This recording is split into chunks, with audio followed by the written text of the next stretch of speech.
Com os empreendimentos aprovados até o momento, essa receita pula para quase 60. A perspectiva, valores de 2012, a estimativa é que essa receita chegue a acima de 200 milhões na fase plena da operação urbana. Então, um lugar que não gerava receita nenhuma para o município sem ter que desembolsar, está transformando um lugar onde vai se gerar uma boa receita. Sem contar que, ao longo de 15 anos, a manutenção daquela região está paga também pela operação urbana. Então, acho que são elementos que é importante a gente ter em mente quando avalia o que é esse investimento que a Prefeitura está fazendo. Pode passar, por favor. A questão da localização da região, acho que a gente pode passar rápido aí, vamos lá. Essa é a área de intervenção, essa é a área de especial interesse urbanístico da região do Porto do Rio de Janeiro, objeto da operação urbana consorciada Porto Maravilha. Então, Rodrigues Alves, Presidente Vargas, Rio Branco, Bicalho, pegando ali o eixo, o bico ali onde fica o INTO, aquele trecho da Avenida Brasil. Vamos lá. Esse mapa a gente sempre gosta de mostrar também para comentar sobre essa coisa da ocupação da região. Isso é a região portuária em 1850. Aí o Porto do Rio já era o porto mais importante do Brasil. Mas passa o outro slide, por favor. Esse é o impacto da construção do Porto do Rio, tal como vemos ele hoje. Aproximadamente 1.200.000 metros quadrados de avanço sobre o mar, mudando a configuração da cidade. É basicamente esta área de aterro que é objeto de aumento de potencial de construção. Que é o que essa área? É a área que foi aterrada para ser retroárea do porto, né? Um porto que operava de um modo, utilizava vários armazéns para alocar, a sua logística era baseada naqueles armazéns e, sobretudo, a partir dos anos 60, passa a operar basicamente com containers. Esse tipo de estrutura não serve mais, o próprio porto vai abandonando isso ao longo dos anos, se deslocando para a área do Caju, onde ele precisa de um grande pátio para armazenar container, ou aqueles pátios de carro, e isso vai ficando para trás, ou seja, aquilo que a cidade cresceu para atender o porto deixou de lado. O fato que a gente está fazendo agora é retomar essa área em benefício da cidade, já que ela não tem mais função para o porto. Vamos lá. Essa dinâmica do Porto do Rio de Janeiro deixou marcas históricas, vários dos senhores aqui devem conhecer até com mais detalhes do que eu, mas a cidade cresce muito em torno disso. Então, essa região ela passa a ter relevância histórica, não é só para ela mesma, não é só para o Rio de Janeiro, mas para a história do Brasil, né? Vários dos primeiros, vários dos mais importantes, vários dos acontecimentos que marcam a nossa história se passaram aí. Então, não é de qualquer lugar que a gente está falando. Nós estamos falando de lugar que muito do que a gente diz hoje de ser brasileiro passou por aí, começou aí, né? Isso é um valor agregado que você não vai encontrar em lugar nenhum. Então, essa história ela precisa ser tomada e ela está sendo tomada como um valor agregado desse processo de valorização. Vamos lá. Só para reforçar o argumento, são cerca de 70 bens tombados, seja municipal, estadual ou federal, nessa região. Ou seja, isso também é uma oportunidade para a cidade mostrar, juntamente com o que mais o centro tem, que o Rio de Janeiro, com toda a importância, com toda a beleza, não é só praia, Pão de Açúcar, Corcovado, tem história para contar. E ali a gente encontrou, por exemplo, desenterrou literalmente o Cais do Valongo. Segundo os historiadores, mesmo os mais conservadores, o maior cais escravista da história da humanidade, o maior marco da diáspora africana, fora de África, no mundo, né? E que conta muito da nossa história, e que, para fazer uma referência a essa casa, do outro lado da rua, você tem a Doca Pedro II, onde hoje funciona o Galpão da Cidadania, que é obra do engenheiro André Rebouças, e que, primeiro engenheiro negro da nossa história, e que faz da construção daquele galpão mais um marco da luta pela abolição no nosso país. Esta cena está ali, não é invenção, não é fotografia, não é painel, é onde a história aconteceu. Então, a gente não pode deixar isso de lado, né? Pode passar, por favor. Isso é um pouco a caracterização da região como a gente encontra, né? A relação ali, segundo os demógrafos, 5 milhões de metros quadrados, 32 mil habitantes, ou seja, um vazio urbano no centro do Rio de Janeiro. Então, muita gente pergunta, por que está se fazendo isso na região portuária? A pergunta devia ser o contrário. Por que se demorou tanto a fazer isso? Como é que a gente teve coragem, como é que a gente não teve decisão política para deixar isso acontecer? Né? Largar uma região tão valiosa, tão estrategicamente localizada e deixar... Pode passar aí, por favor. Em condição que esse é um exemplo do que a gente encontrou lá quando começou a trabalhar. Né? Vamos adiante.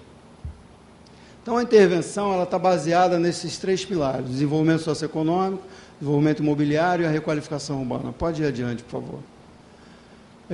Falamos já do patrimônio. Uma novidade, uma diferença dessa operação urbana em relação a São Paulo é que desse valor arrecadado com a venda dos CEPACs, 3% é obrigatoriamente aplicado na valorização do patrimônio material e imaterial da região. Falando tanto da importância histórica, então tem dinheiro, tem recurso, tem obrigação, tem mandato legal de fazer a valorização dessa região. E aí a gente tem alguns exemplos. Primeiro aqui o caso do Valongo, a gente já referiu, o Jardim Suspenso do Valongo, obra da Reforma Pereira Passos, a Igreja de São Francisco da Prainha, que é uma das mais antigas do Brasil, muito ligada à história das tentativas de invasão francesa aqui no Rio de Janeiro, e a Pedra do Sal, que tem uma relação importante com a cultura do trabalhador, sobretudo o trabalhador da estiva, o trabalhador portuário no Brasil, mas também, segundo muitos estudiosos, antropólogos, é onde teria nascido samba. Ali conviviam Donga, Pixinguinha, João da Baiana, e desse movimento teria surgido o nosso samba. Talvez confirme. Só isso já justificaria a gente cuidar muito bem daquela área. Fala tudo mais da sua história. Pode passar, por favor. Além disso, corretamente, muita gente levanta a preocupação, mas vai haver uma valorização imobiliária e as pessoas que moram lá vão acabar sendo expulsas. E, historicamente, a gente já viu isso acontecer muitas vezes, né?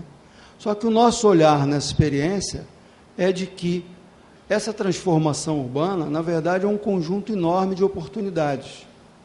Estão sendo construídos, neste momento, já estão em construção 1.000 quartos de hotel na região. Junto com isso, também por determinação do prefeito Eduardo Paz, a gente está trabalhando num programa de habitação e interesse social para construir na área, a meta que ele coloca para nós, pelo menos 2.200 unidades de habitação e interesse social. Não estou falando da Providência, estou falando de novas unidades de habitação e interesse social. Para pessoas que moram em ocupações, mesmo de aluguel na região, em condições precárias, e para pessoas de fora da região que queiram vir morar aí. E, com isso, levar também para a região uma outra visão. A gente não quer ali criar um bairro da habitação e interesse social. Esses empreendimentos estão espalhados por toda a região, em pequenos empreendimentos, exatamente para favorecer essa mistura.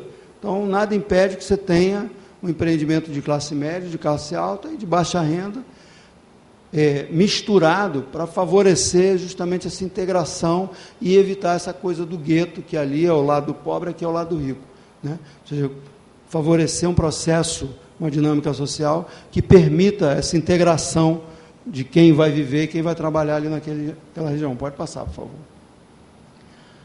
Falávamos das negociações dos títulos, dos CEPACs, que já sofreram uma valorização bastante interessante, e esse mapa ele também está disponível no nosso site, atualizado mensalmente, são dos empreendimentos já em andamento na região. Então, tem empreendimento de recuperação de imóveis, de retrofit de imóveis, tem empreendimento de novos imóveis, tem, vocês percebam, e por isso a preocupação de investir ainda mais no estímulo ao residencial, uma primeira onda por conta do investidor imobiliário em construir espaços comerciais, por isso a gente reforça o incentivo ao residencial, isso já surtiu efeito, a gente começa a receber cada vez mais e mais consultas para novos empreendimentos residenciais na região. Isso é uma coisa que vocês podem estar visitando e atualizando no nosso site, a gente traz aqui para ilustrar. Vai. E aí a requalificação urbana, ou seja, tem um elenco de serviços para fazer, ou seja, não estamos refazendo toda a infraestrutura daquela região. Quando a gente abre uma rua nova, significa que toda a infraestrutura também foi renovada. Então, não simplesmente tirar um asfalto velho e botar um novo. A rua é aberta, rede de drenagem, de água, de esgoto, de gás, de telecomunicações, de eletricidade, tudo novo, num outro patamar de qualidade, tudo enterrado para garantir um padrão do espaço físico, como a gente já referiu, ambientalmente sustentável e do ponto de vista urbanístico mais agradável, mais favorecendo a integração das pessoas. Pode passar, por favor. Falávamos de um conjunto de serviços. A Porto Novo já pratica esse conjunto de serviços. E aqui um dado importante. A área que tem potencial adicional de construção é a área plana, mas a área de intervenção abrange também os morros, que não tem potencial de construção adicionado. Não tem nenhum movimento de retirada dessas pessoas, pelo contrário. Esses projetos de lei de incentivo ao residencial têm benefício para quem é morador da região, que continue morando na região. Se ele vender, o comprador não tem o benefício. Se ele ficar, ele continua tendo benefício. Isenção de taxas municipais, dentre outras coisas. E a Porto Novo já presta serviço nessas áreas. Então, hoje, a coleta de lixo, por exemplo, no Morro da Providência, no Morro da Conceição, no Morro do Pinto, é feita pela Porto Novo e paga com o recurso da operação urbana, e não com o recurso do Tesouro. Significa que o Tesouro pode usar esse recurso para aplicar em outras áreas onde ainda tem a demanda, onde ainda tem a necessidade. Vamos lá, por favor. E aí esse é o nosso cronograma mantido, eu cheguei aqui, o Muniz já referia, ou seja, a gente quer entregar essas obras que têm a ver, sobretudo, com mobilidade, meados de 2016, está no contrato da PPP, tá? Pode passar. Só referindo de novo, as obras, os serviços vão até 2026, a manutenção da área vai até 2026. Esse é o conjunto de frentes de trabalho que a gente tem simultâneas na região, e aqui eu acho que é importante chamar a atenção do que isso é desafio. Nós estamos falando da área central da cidade, eu acho que muitos de vocês ainda utilizam carro, mas mesmo os que vêm de ônibus, a gente pede desculpas, a gente sabe que o trânsito piorou, mas é o desafio de fazer isso, fazer toda essa infraestrutura e garantir que a cidade continue funcionando, porque infelizmente não dá para fechar, ter férias de 4 anos e depois todo mundo voltar e está tudo arrumadinho. Você tem que fazer simultaneamente a vida ao cotidiano da cidade. E daí eu também percebi que o Muniz já tinha referido dos planos de mitigação que a gente tem feito para exatamente mitigar, para minimizar esses impactos negativos que as obras trazem durante o processo de implantação. Pode passar, por favor. E aí algumas entregas que já foram feitas acima, o caso do Valong e a nova Praça Jornal do Comércio, Museu de Arte do Rio, quem não visitou ainda, por favor, visite, ficou muito lindo. Lembrar que o Palacete Dom João é do início do século XX, né? Um dos marcos aí da arquitetura carioca, estava literalmente desabando. E hoje já é um dos principais museus da cidade. Prédio ao lado também, que era subutilizado pela Polícia Civil e agora virou uma escola de arte para os professores da rede municipal, quer dizer, um outro uso, uma outra qualidade de uso desse espaço. E aqui uma área de lazer no Alto do Morro do Pinto, também trazer esse exemplo para chamar a atenção. É uma experiência interessante, porque quando se foi fazer o plano de novo sistema de abastecimento de água para a região, a área vai ser adensada, precisa reforçar o abastecimento de água. Do ponto de vista da engenharia e da hidráulica, o melhor ponto para colocar um novo reservatório era o Alto do Morro do Pinto. Quando a gente chegou lá para visitar, os moradores transformaram aquele ponto, que já foi até quem vê foto antiga, é onde ficavam alguns dos tanques para abastecer navios, né, que ficou abandonado lá depois, eles transformaram aquilo numa área de lazer, jogavam futebol lá e tal.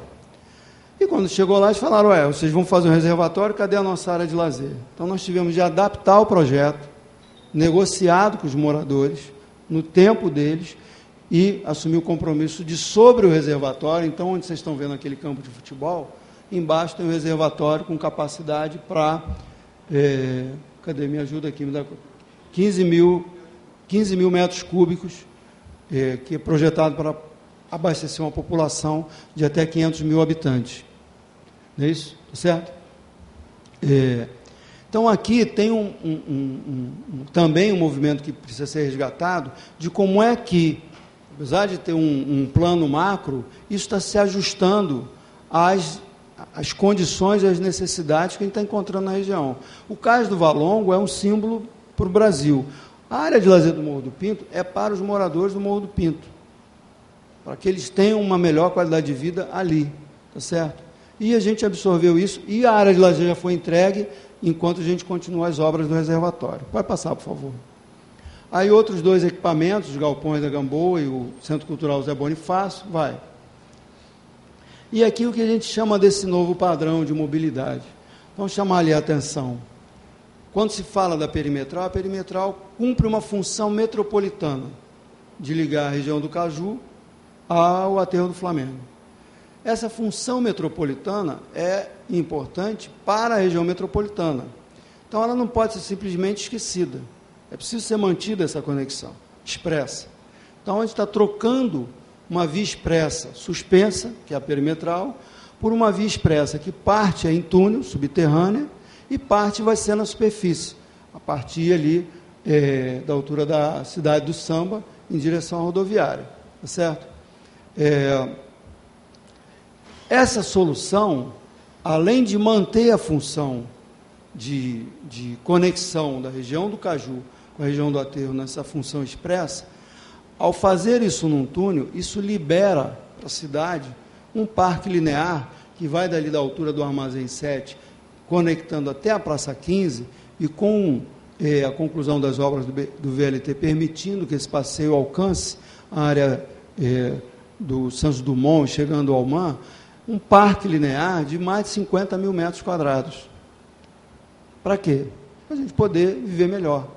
Estamos trocando uma área sombria, degradada, por um espaço de convívio muito mais saudável, muito mais interessante, na frente da cidade, na frente de mar da cidade. Ali onde a cidade, mais uma vez, ela não nasce, mas é onde ela se desenvolve, né? Chamar a atenção aqui também para o desenho do VLT. Na verdade, o Instituto Pereira Passos, ele tem um plano diretor do VLT que é mais amplo do que esse, que é possível implementar agora, que o município tem recurso, que pode alavancar, é esse trecho. Mas vejam que ele nasce com uma função diferente dos outros modais. A função dele é fundamentalmente integrar